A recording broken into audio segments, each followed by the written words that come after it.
KA Paul గారు ఇప్పుడు మాజీ ముఖ్యమంత్రి కేసీఆర్ కు రేవంత్ రెడ్డికి పాలనా పరంగా వ్యక్తిత్వంగా ఏమైనా చేంజ్ చేస్తూ ఏమైనా మార్పు కనిపిస్తుందా? ఇద్దరు ఎవరు బెటర్ అనిపిస్తుంది? ఇప్పుడు నేను కామెంట్ చేయను. రేవంత్ రెడ్డి తమ్ముడైతే అనేక సార్లు నన్ను కలిశారు, సమిట్ పెడదామని ఆలోచించారు. సోనియా గాంధీ వద్దన్నారు. ఆయన కూడా తొత్తు అయిపోయాడు అనుకో, సోనియా గాంధీ తొత్తు అయిపోయాడు అనుకో, రాష్ట్రంలో సర్వనాశనం అయిపోతుంది. రాష్ట్రం స్ట్రాంగ్ లీడర్ అనుకో, సమిట్ పెడదాం, 2700 మంది బిలియనీర్లు పరిచయం చేస్తారు, డబ్బు తీసుకొస్తారు, లక్షల కోట్లు.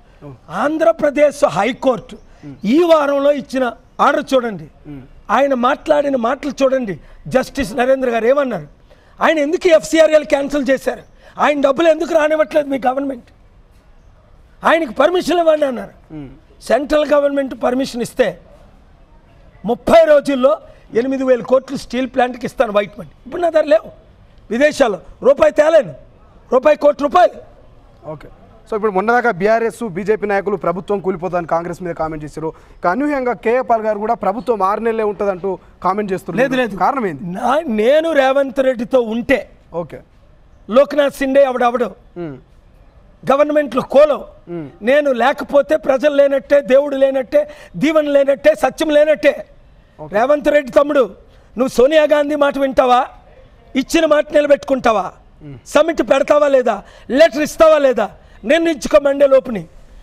ఇంకొకటి, మెగా కృష్ణరెడ్డి 1,200 కోట్లు బీజేపీకి ఇస్తారే. రెమ్డేశ్వర్ రెడ్డి, పార్సారథి రెడ్డి 100 కోట్లు ఇస్తారే. రామేశ్వరం మై హోమ్ 100,000 కోట్లు అందరికి ఇస్తారే. రాష్ట్రం మీద ప్రేమ లేదా? దేశం మీద ప్రేమ లేదా? మేము మిమ్మల్ని అడగలేదు, మీరు మాకు రూపాయి ఇవ్వలేదు. నన్ను విశాఖపట్నం ఎంపీగా గెలిపించుకోండి ప్రజలారా. 7569441275కి 100 రూపాయల మెంబర్షిప్ పంపండి, ₹1,00,000 డొనేట్ చేయండి. నన్ను లీగల్గా ₹1 చారిటీ నుంచి తేడానికి నాకు పర్మిషన్ లేవు.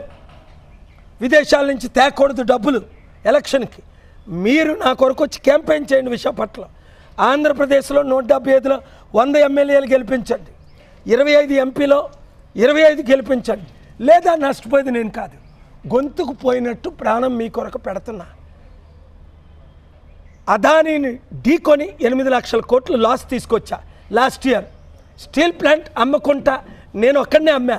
రేవంత్ రెడ్డి డిక్లేర్ చేస్తాడట. కానీ విశాఖపట్నం ఏం చేస్తావు? విశాఖపట్నం మొదటి దానికి మొగ్గుడు లేడు, కడదానికి కళ్యాణం అన్నట్టు వాటర్ ఇవ్వలేని మీరు, కరెంట్ ఇవ్వలేని మీరు, 6 గ్యారంటీలు ఇవ్వలేని మీరు విశాఖపట్నాన్ని కాపాడతారా? సిరిమిలా కాపాడుతుందా? కాంగ్రెస్ దేశంలో ఉందా? 0.8%. నన్ను బట్టి మీరు గెలిచారు. కేసీఆర్ నా మాటలు వినుంటే 25% ఓట్లు కేసీఆర్కి పోకంట ఉన్ను. 2 సంవత్సరాలు కేసీఆర్ గారికి, 10 సంవత్సరాలు చేతులు జోడించి అడిగాను, కేసీఆర్ గారు రండి రాష్ట్రాన్ని అభివృద్ధి చేద్దాం, అప్పులు చెయ్యొద్దు. విన్నారా? ఇప్పుడైనా కేసీఆర్ గారు వస్తే మిరకల్స్ జరుగుతాయి. రేవంత్ రెడ్డి నాతో చేతులు కలిపితే రాష్ట్రం అభివృద్ధి, కేసీఆర్ గారు నాతో చేతులు కలిపితే తెలంగాణ అభివృద్ధి, ఆంధ్రప్రదేశ్లో సంపూర్ణ ఒంటరి పోరాటం.